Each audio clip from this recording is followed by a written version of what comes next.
ओम नमो भगवते वासुदेवाय। राधे राधे भक्तों। आज हम वैशाख महत्तम के 5वें अध्याय की कथा का श्रवण करेंगे।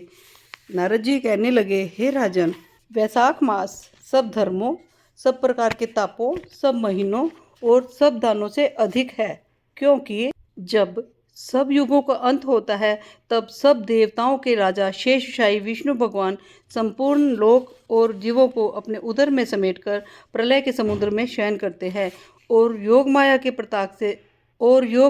प्रताप से अनेक होकर भी एकता को प्राप्त होते हैं। कुछ समय व्यतीत हो जाने के पश्चात वेद प्रार्थना करके भगवान को जगाते हैं। तब भगवान अपने उदर में स्थित जीवों की रक्षा करते हुए उन जीवों को अपने कर्मों का फल देने के लिए सृष्टि के रचने का मन में विचार करते हैं। तब विष्णु भगवान की नाभि से त्रिलोकी का आधार स्वरूप स्वर्ण में कमल उत्पन्न होता है। उसी कमल में से विराट पुरुष रूपी ब्रह्मा उत्पन्न होते हैं। उस विराट पुरुष में 14 भुवन उत्पन्न किए, जिनके भिन्न भिन्न कर्म और आश्रय हैं। ऐसे अनेकों समूह रचे। फिर सत रज तम 3 गुण प्राकृतिक मर्यादा और भुवनों के स्वामी रचे। तत्पश्चात वर्ण आश्रम के विभाग कर धर्म की कल्पना करते हुए चारों वेद, तंत्र, स्मृति, पुराण तथा इतिहास रचकर धर्म की रक्षा के निमित्त इनके प्रवर्तक ऋषि प्रकट किए। ऋषियों ने अलग अलग वर्णों के अलग अलग धर्म प्रवृत्त किए, जिन पर सब प्रजा श्रद्धा करने लगी। प्रजा अपने अपने आश्रमोचित धर्मों में लगी हुई है या नहीं, यह देखने के लिए साक्षात अविनाशी सर्वअंतर्यामी भगवान चिंता करने लगे। यह वर्षा काल है, इसमें मैंने सब जीवों का निर्माण किया और प्रजा कीचड़ आदि में फंसकर दुखी हो रही है, जिससे सब धर्मों को नहीं निभा पा रही है। यह देखकर क्रोध उत्पन्न होता है, मन प्रसन्न नहीं है। वर्षा काल के पश्चात शरद काल में सब खेती में लग रहे हैं, इससे पूर्ण रीति से धर्म कर्म नहीं कर पाते। कोई पके फल की अपेक्षा कर रहा है, कोई वर्षा से पीड़ित है, कोई शीत से दुखी है, अतएव धर्म में संलग्न नहीं है। इन्हें देखकर मुझे क्रोध उत्पन्न होता है। इनकी उल्टी गति देखकर मुझे संतोष नहीं है। हेमंत ऋतु में सर्दी के मारे कोई प्रातःकाल नहीं उठता, सूर्योदय से पहले न उठता देख मुझे क्रोध उत्पन्न होता है। शिशिर ऋतु में प्रातःकाल के समय शीत से पीड़ित रहते हैं तथा फसल पक जाने की प्रतीक्षा करते हैं। फिर जो मनुष्य जाड़े के मारे प्रातःकाल स्नान करने के लिए केवल सोचा ही करते हैं, उनका शुभ कर्म लुप्त हो जाता है, जो कभी पूरा नहीं होता। यह समय प्रेक्षण का नहीं है। ऐसा विचार कर भगवान ने बसंत ऋतु को संपूर्ण पातकों का निवारण करने वाला माना है। यह ऋतु स्नान, दान, यज्ञ, क्रिया, भोग और सब प्रकार के धर्मों का साधन करने के लिए बड़ी अनुकूल है। इस ऋतु में धनवान सब वस्तु बिना प्रयास ही प्राप्त करते हैं, जैसे लोगों को धन से सुख मिलता ही है। जो विष्णु भगवान के आधारभूत प्राणी हैं, उनके धर्म का साधन ही द्रव्य है। बसंत ऋतु में संपूर्ण द्रव्य प्राणियों को सुखदायक होते हैं। दान योग्य, धर्म योग्य और सब कुछ भोगने योग्य, निर्धन, लूले, लंगड़े, व्याकुल और महात्माओं को संपूर्ण द्रव्य और जल आदि सुलभ हैं, इसमें संशय नहीं है। मेरे प्रियजन इन द्रव्यों से अपनी आत्मा का हित साधन करते हैं। पत्र, पुष्प, फल, शाक आदि, प्रिय वचन, माला, तंबूल, चंदन, पग धोना तथा नम्रता पूर्वक साधन करते हैं। मैं उनको वर देता हूँ।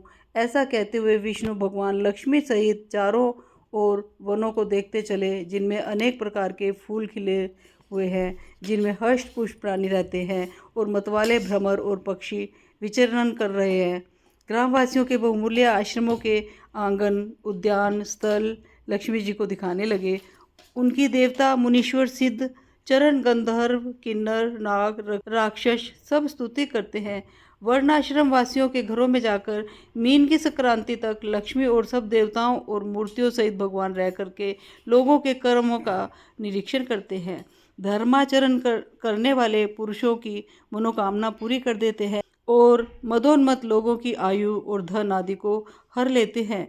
जो वैशाख मास में भगवान की पूजा करते हैं तथा उनके चल मूर्ति रूप साधु महात्माओं की सेवा करते हैं तथा अन्य महीनों में नहीं करते, उनके अपराध को भगवान क्षमा कर देते हैं।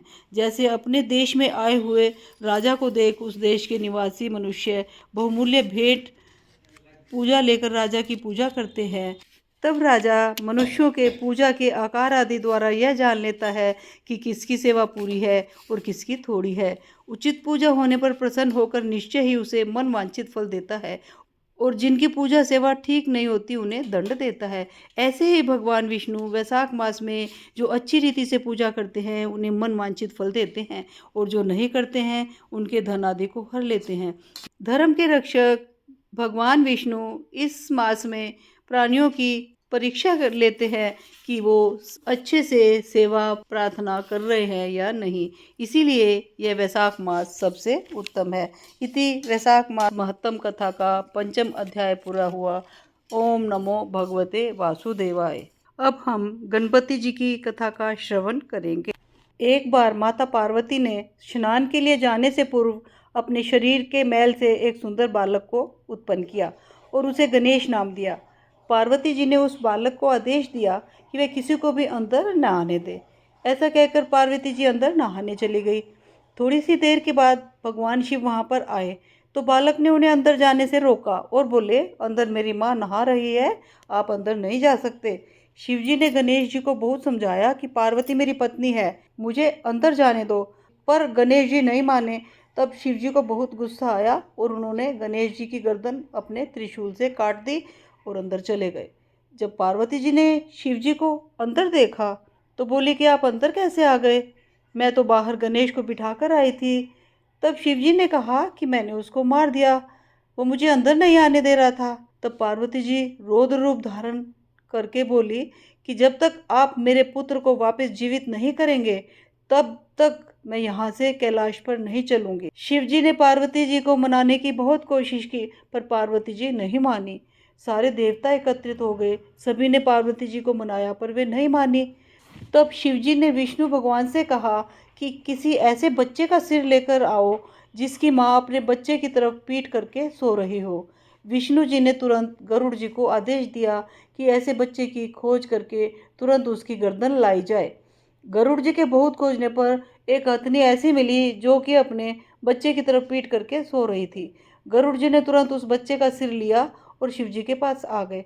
शिव जी ने वह सिर गणेश जी को लगा दिया और गणेश जी को जीवन दान दिया।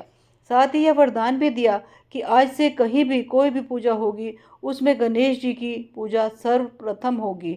इसलिए हम कोई भी कार्य करते हैं तो उसमें हमें सबसे पहले गणेश जी की पूजा करनी चाहिए, अन्यथा हमारी पूजा सफल नहीं होती। बोलो गणेश जी महाराज की जय। ओम नमो भगवते वासुदेवाय।